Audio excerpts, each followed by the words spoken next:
Hello, bienvenue au Parlement européen. 2012, qu'est-ce que ça va changer pour nous? Flashback sur les grands événements et les décisions du Parlement européen, surtout sur celles qui auront un impact sur la vie des Européens. C'est parti! Janvier 2012, le nouveau président du Parlement européen arrive. Je vous présente Martin Schulz. Nationalité allemande, famille politique socialiste.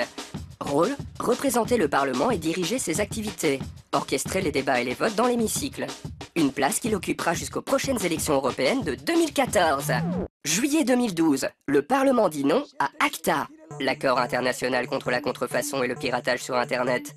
La contrefaçon, ça concerne plein de trucs, comme des copies illégales d'objets, de vêtements, mais aussi des téléchargements pirates de musique et de films sur Internet. Et là, bam, plus d'1 million d'Européens se sont mobilisés. Car ils ont eu peur de perdre leur liberté sur Internet.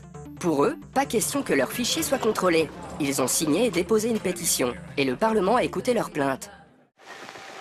Ok, maintenant, focus sur les décisions qui vont bousculer notre quotidien. Marre du bazar? Vous voulez faire le tri? Vous débarrasser de vos vieux appareils électroniques? Réfléchissez bien avant de les jeter. Ces déchets électroniques contiennent des matières précieuses. Comme l'Union européenne n'en a pas, il va falloir les récupérer dans les appareils usagés. Dès 2016, chaque pays européen devra faire un effort pour recycler plus, et aussi éviter de les renvoyer dans d'autres pays. Du coup, on pourra rapporter nos ordis, télévisions, mobiles, sèche-cheveux, fer à friser, etc., dans les grands magasins, et pas obligé d'acheter un produit en échange. Ouf, je ne serai pas recyclé avant 2016. Allez, on passe à autre chose. Contre le réchauffement climatique, un seul mot d'ordre. Économisons l'énergie. Le Parlement a voté pour. Les bâtiments publics devront donner l'exemple, à commencer par les institutions européennes. Allez chiche. Objectif, diminuer 20% de leur consommation d'énergie.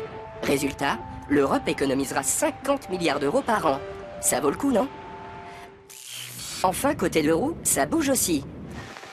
Le scooter et la moto en ville, c'est pratique pour éviter le trafic.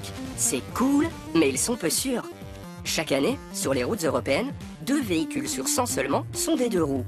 Mais ils sont impliqués dans 16 accidents mortels sur 100. Pour éviter la casse, le Parlement a pris les devants. Dès 2016, toutes les grosses motos devront être dotées de freinage ABS, système anti-blocage de roues et allumage automatique des phares, histoire d'être mieux vues sur la route. Bémol, pour se mettre aux normes de sécurité, les constructeurs vont nous faire payer le prix. Mais alors, les 2 roues seront plus chères, et ce n'est pas tout. Dans toute l'Union, les scooters et les motos devront aussi passer un contrôle technique, comme c'est déjà le cas dans certains pays membres. Wouh! Vas-y mollo! Voilà pour le petit tour d'horizon de l'année 2012. Une année qui se termine en beauté, avec un prix Nobel de la paix pour l'Union européenne, une récompense pour son action menée depuis plus de 60 ans. Faire avancer la paix et la réconciliation, la démocratie et les droits de l'homme. Et un encouragement pour garder le cap dans la tempête de la crise. L'Union européenne avance, mais toutes ces nouvelles règles ne sont pas pour demain. Les pays membres ont jusqu'en 2016 pour les appliquer. Salut!